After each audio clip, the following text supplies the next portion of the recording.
We're listening to you. We're hearing where you need our help. Over the past months, we've repeatedly heard a powerful and challenging question with only slight variation. The big question for the final months of 2021 seems to be, how do I continue to lead, to inspire, and to motivate my team when I myself am epically burned out?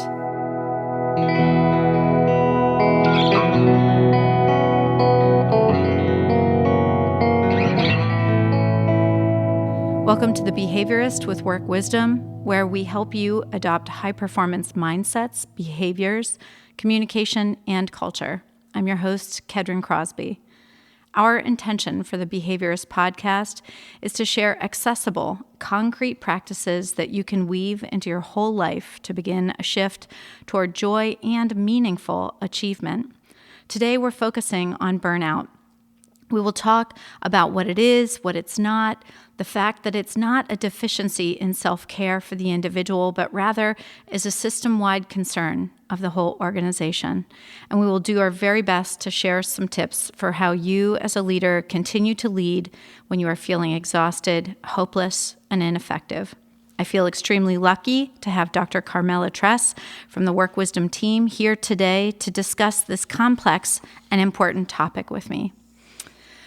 Dr. Tress, when we talk about burnout at Work Wisdom, we're not talking about stress. We really focus on the fact that burnout has three distinctive characteristics which are different from distress. Can you tell us about those three dimensions that differ from typical stress? Yeah, absolutely. We're thinking a lot about that increased sense of cynicism, difficulty connecting with some of the positive emotions that would typically be present in the work environment, maybe even drew people to that particular work environment. The sense of decreased self-efficacy, that feeling of not being effective at work, perhaps not even being appreciated at work. And emotional exhaustion, yes, too. Emotional exhaustion and feeling like almost like a numbness or a difficulty tapping into emotion. And you can imagine even just in hearing that, how they would interplay off of each other to feel like the things that one used to be able to tap into, to be able to feel energized and a sense of meaning, purpose, joy in work now isn't really there to tap into. The well is run dry. Yeah, I hear that phrase so often. There's no gas in the tank. Yeah, there's just nothing left. So that emotional exhaustion is so different than overwork. Yeah. And I've been fascinated, and I'm sure you've seen this too, where someone can work a lot of hours, but they don't become emotionally exhausted. So what do you think is underneath that? You know, what do you think can cause someone to work really hard but not get to this place of emotional exhaustion in your experience? Yeah, that's a great question. I think there's something about the quality of the experience that moves us in one direction or another. This isn't about quantity of time. It's about what happens when you're showing up. And so when people are finding themselves in work that is taking a toll, and perhaps the environment isn't meeting them in a way that allows them to feel like they can thrive, rejuvenate, re-energize. Maybe even like it's a marathon where you hit the end, but then you find it was actually an ultra or an Ironman. And so you're continuing to stare down the road like, I have to keep going. And so some people complete Ironmans and they are energized. Maybe they're even competing to win because there's a different quality with what's happening there. And I think, we have to think about what is happening in the environment of a particular agency or organization that is leading people either towards feeling excited and rejuvenated by the quantity of time they're putting in versus like they're crawling past the finish line and then finding they're actually not even at the finish line, and just that sense of, I have nothing left and I have to persevere here. Absolutely. Sometimes it's that relational aspect of our workplaces that can allow us to continue to work hard, but not become depleted emotionally. Sometimes it has to do with the meaning in our work, those things. Sometimes it's the empowerment, and I think that speaks to the decreased sense of self-efficacy or appreciation or feeling like what you're doing matters. So if your opinions are heard and valued, if when you bring up problems, they're actually addressed, even collaboratively, if your expertise you bring to the table is valued, and so you get to contribute in meaningful ways, those are all qualities that are going to keep you feeling energized rather than the opposite traits where you feel like repeated problems are happening over and over. When you bring them up, either you're shamed or, kind of black sheeped because you're bringing up these problems, or they're ignored or kind of put to the side. These are some of the things that would leave you feeling burned out or contributing to a feeling of burnout. Yeah, it's so challenging to be that leader of that organization. And so while one is feeling burned out themselves, also trying to create the kind of environment where others are not burning out. Last month, there was a great Indeed survey. I don't know if you saw this. 52% of the workforce is now saying that they are experiencing burnout. 52. So even as a leader, we might be feeling emotionally exhausted or cynical or lacking efficacy ourselves. But then how do we bring along our teams when half of them are also experiencing burnout? And that's up quite a bit. Pre-pandemic, that survey had said 43% were experiencing burnout, but epidemic proportions for sure. So let's talk a little bit about the costs of burnout in the workplace. We can think about costs in all kinds of ways. What do you think of when you think about the costs of burnout in the workplace? Yeah. Coming from the healthcare fields, the first things I think about are, the risks of errors. And, some errors have minor things, right? You accidentally bill things incorrectly, and then there's all this time and effort into correcting that so that you're not engaging in fraud or whatever. But, the potential that people could be harmed, that mistakes could happen with equipment, the kinds of things that could turn into really big deal things. And this is where we saw high reliability concepts first in aviation and then coming over to healthcare start, was really because these errors can have huge tolls. So that's a really important cost. I also think about decreased productivity. When we're not energized and when we're feeling like we're carrying around burdens that aren't built into our day to be able to carry around, because life has lots of burdens in it. So when we're structuring our days like we're supposed to be machines already, we're going to have a decrease in productivity compared to expectations. But the more burdened, the more of a lag, the more cost. And then we have to figure out, how do we address those costs? And so many places are saying they feel short-staffed, but it's actually about this differential between how much they're expecting and how they're setting up productivity versus kind of where they're allocating the resources and time. And so sometimes I think we're just a little shifted from what we think is going to be helpful and trying to work with our teams to really understand the nature of the problem and where it's costing us so that we can find solutions that will help this particular team, which might be different from another team, I think becomes really important. But it's so crucial that we see that this is not just hidden cost. This is not just that somebody goes home and feels bad that day because of things that happened at work. This is massive scale costs with a lot of potential risk that's looming. It's really important. Yeah. So the financial costs for sure, the physical costs of that unnecessary stress in the workplace, the hopelessness. Absolutely. And I really liked what you were saying about, we'd probably become less creative. So the opportunity costs as well. Well, we're always trying to give concrete, helpful practices to our listeners. So I'd like to start shifting the conversation over to some techniques that can help the work wisdom community begin experimenting to make life better for themselves and for their teams.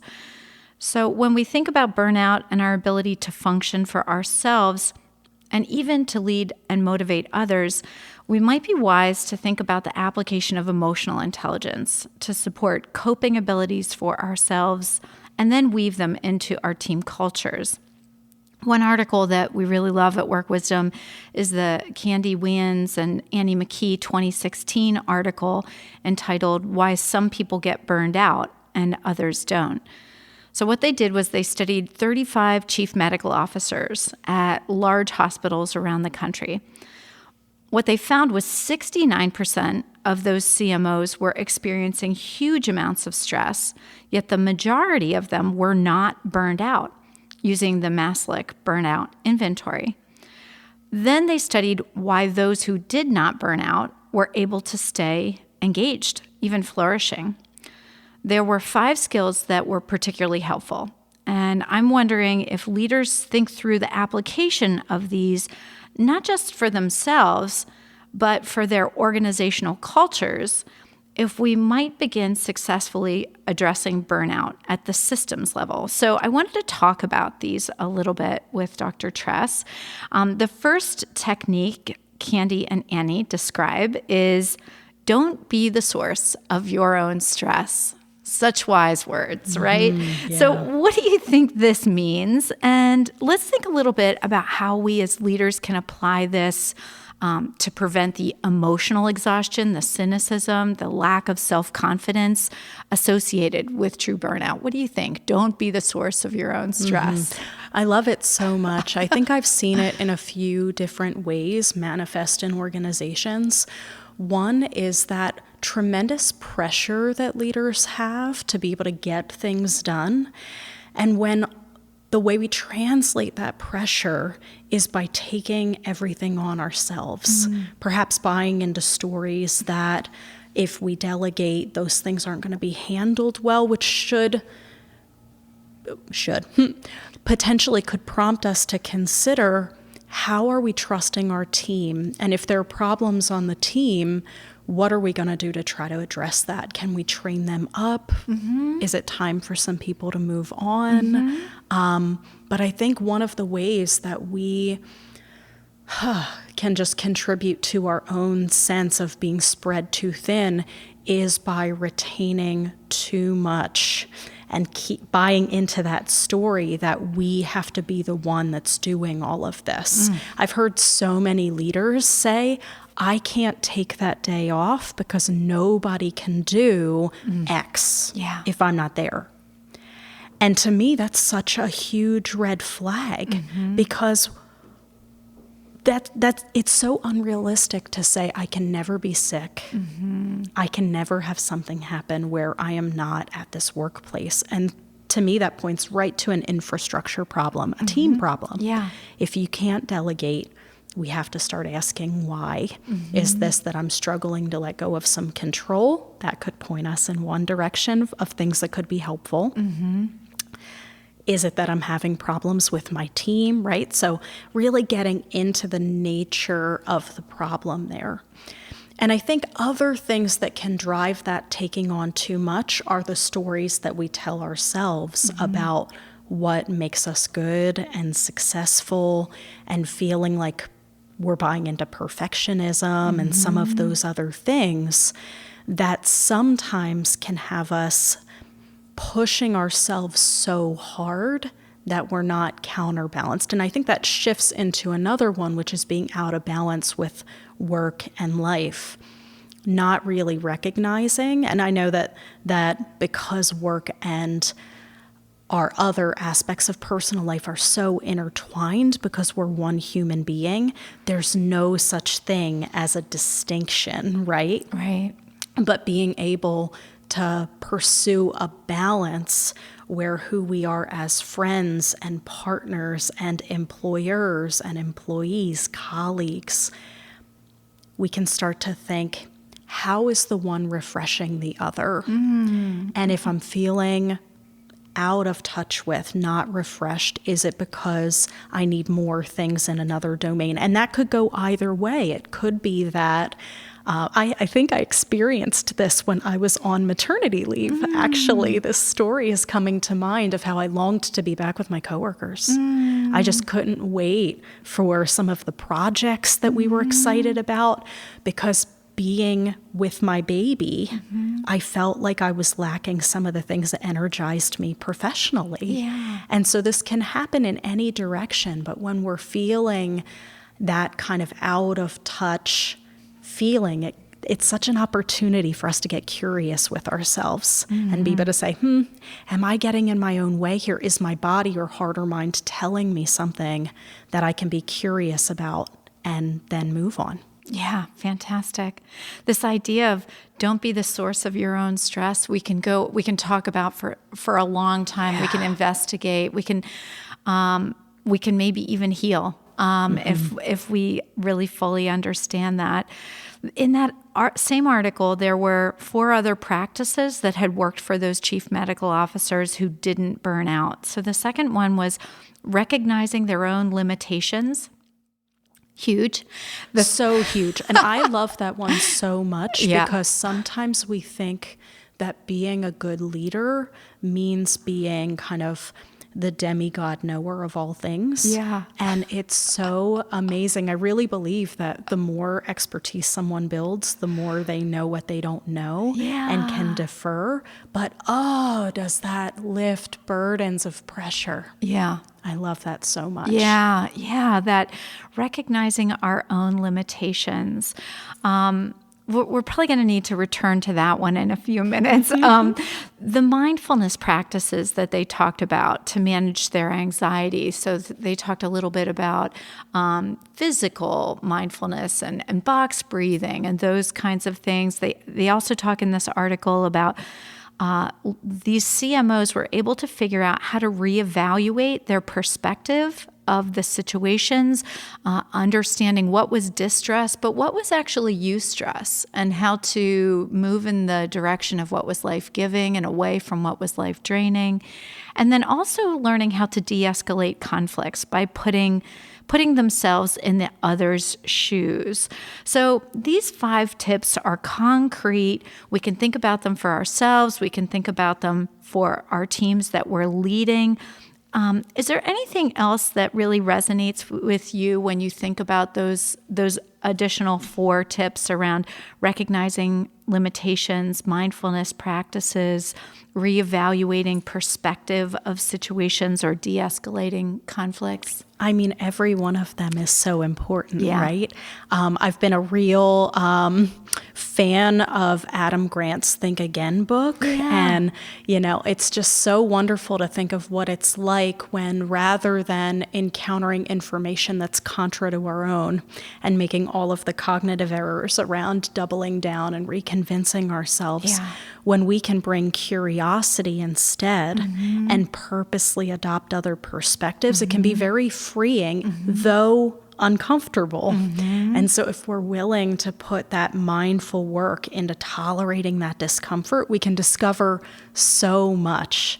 But the last one, de-escalating conflicts by putting yourself in others' shoes. In general, I think de-escalating conflict is very difficult because everyone brings a history that's way outside of the room that they're in when they're engaging in a conflict. Conflict is natural. We often perceive it as threatening when the natural course of everyone looking out their own set of eyes means we will always take different perspectives on things. And sometimes perspectives will align close enough that we can easily be on the same page, but sometimes they won't, and therein is a natural conflict. Yeah. And so if we approach conflict in a way that says, okay, this is just a different perspective. Yeah. What can we do rather than engaging in some of these errors, taking it personally, thinking that this is an attack that's located to me, forgetting their history, the other person's history well before they even knew us, that also shapes the way that they engage in kind of the dynamics of a conflict, right? Tone of voice, words used, all of that. Then we can bring all these other skills to say, okay, what must this be like for them? Let me get curious about what this is bringing up. And then we can engage in a more effective problem solving from this place of curiosity, compassion, mindfulness in the moment. Like, okay, what problem are we trying to solve here? Let's get really curious about that. Yeah, that is an excellent one. I love Donatella Versace says that all creativity comes from conflict. And it does require some egolessness. But yeah, I agree. That's an excellent technique. So thinking about what would it look like to weave those into our workplaces, to model them for our teams, is something else that might be the charge of leaders, especially when they're burning out. I can't really think about this advice from Candy and Annie without thinking about the brilliant Richard Boyatzis and his book, Resonant Leadership. So in that book, he writes about power stress, which is a different kind of distress associated with holding great amounts of responsibility while also having to be quite independent.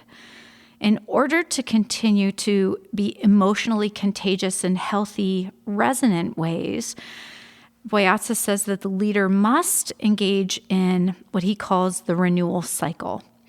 And of course, it varies by leader, but if we fail to go to renewal, we will become dissonant and we wreak havoc on our cultures and we make lousy decisions.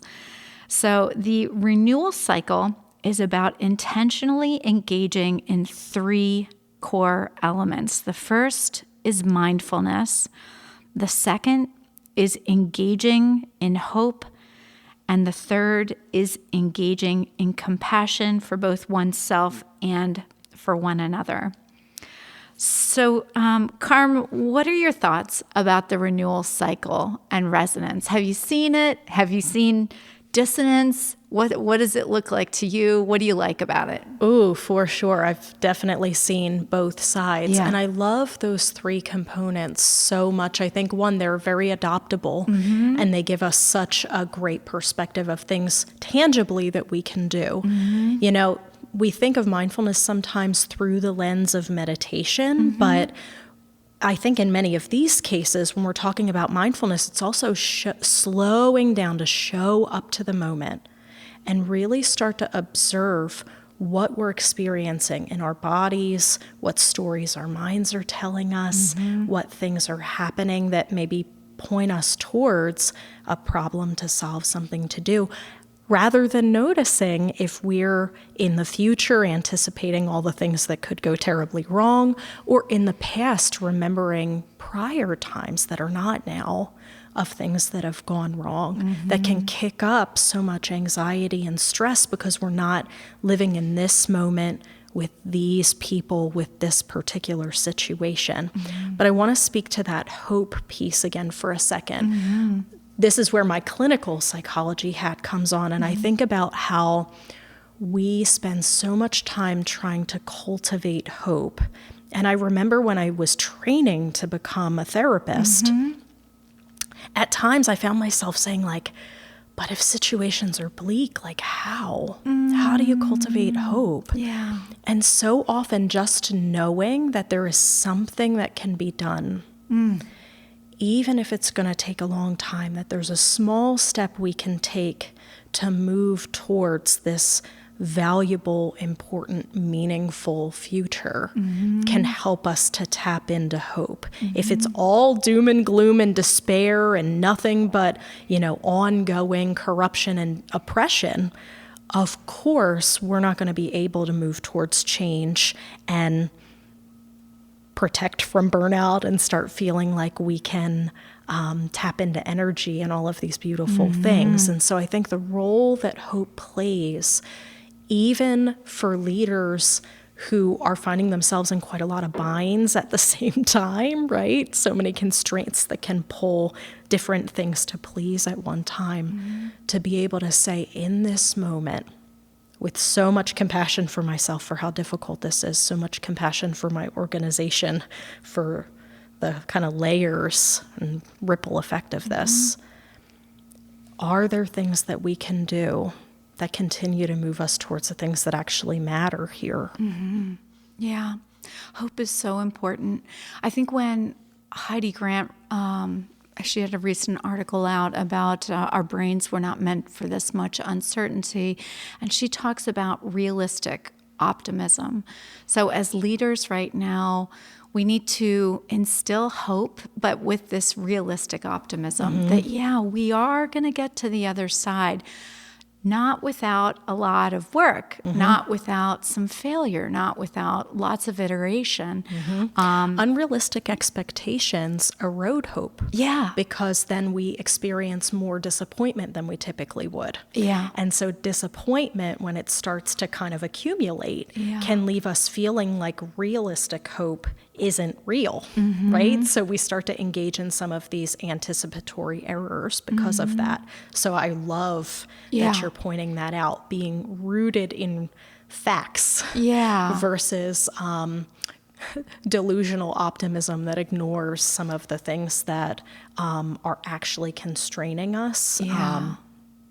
Just sets us all up to have our expectations disappointed over and over again. Yeah. I wanted to talk a little bit more even about compassion, because in my own particular lived experience with burnout, compassion was such an important part of my own recovery.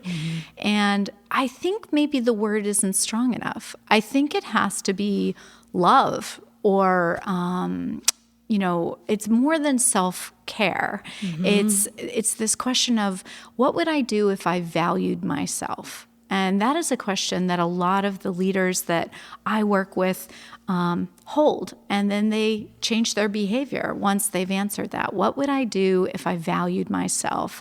I think it is compassion, but maybe even goes to what would I do if I was a beloved guest or a beloved friend? How would I treat that person or treat myself that way? And that's part of the healing, I think, from burnout. Yeah. I think that people listen to the behaviorist because they're interested in what we think really helps in very concrete ways. We've talked about the work of Boyatzis and the work from Candy and Annie that we love so much. I wanted to just ask you, in your experience, have there been certain tools or mindsets or techniques that you feel are extremely helpful to either yourself or to leaders that you've worked with in the past in preventing burnout or managing it once they're experiencing it? Anything else that comes to mind? I mean, for me personally, and in a lot of the work that I've done, hinging on compassion and mindfulness have been absolutely incredibly important. But I think with this perspective taking, because so often rethinking some of the things that are burdensome to us, that are contributing to the drag, I think about how we expect ourselves so often to be machines, to be computers that can run 24/7, maybe slow down a little bit and we get angry at them and, we might increase their processing speed or something.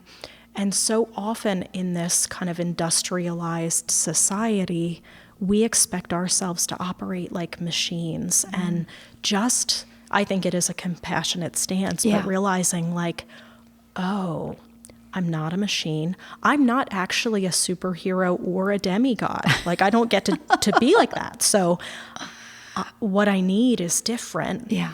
And through different stages of life, how fast or slow I go, the things that I need to rejuvenate, the balances I need are going to change all the time. We're not doing something wrong. I often point out to people that I'm working with or collaborating with or coaching that the seasons are one of the most natural things we experience. Times of new growth, new life, times of just celebration and thriving, times where some things are falling away, sometimes with a glorious autumn, right, where things are just beautiful but also shedding, and then times of dormancy. And that we would never look at winter foliage and say like, what is wrong with you trees, right? Like we just go like, of course. And we know that spring is coming, and we know in different areas of the world that looks different, right? So person to person, it's going to look different. Context to context, it's going to look different. But it's important for us to keep in mind that if it's just as natural for the entire like organic world to need different things at different times, then why not mindfully observe ourselves curiously with compassion to say, well, then what do I need right now? Can I just honor that instead of clinging to the story and expectations so much that now I'm not taken care of? I'm not listening to the things that my body, mind, heart are telling me I need right now. That is beautiful. There's so much I love about that. Yeah, that is a beautiful visualization. And we would never want ourselves to be in summer 12 months of the year. And so that helps us really understand expectation setting for ourselves, and can for I others. point something out there? Absolutely. There is a growth that happens during the dormancy phase, right? The roots go deeper when we prune back. So if we clung to summer, we actually eventually wouldn't have some of the growth and thriving that we'd want. So having that perspective that every part of the season is actually vital, needed, not just this terrible portion, like there's something that's going to be there in it, I think gives us that hope. Yeah, too. Absolutely. That is fantastic. Carm, thank you so much for being part of this movement of helping world changers enhance their individual and collective team performance. And thank you, listeners, for downloading The Behaviorist. And we hope you'll subscribe. Please reach out to us through our website, workwisdomllc.com, where you can enjoy Work Wisdom Press and productions, ask questions, contact us to make suggestions for topics you'd like us to explore in future episodes. We're going to leave you today with some wisdom from Marcus Buckingham.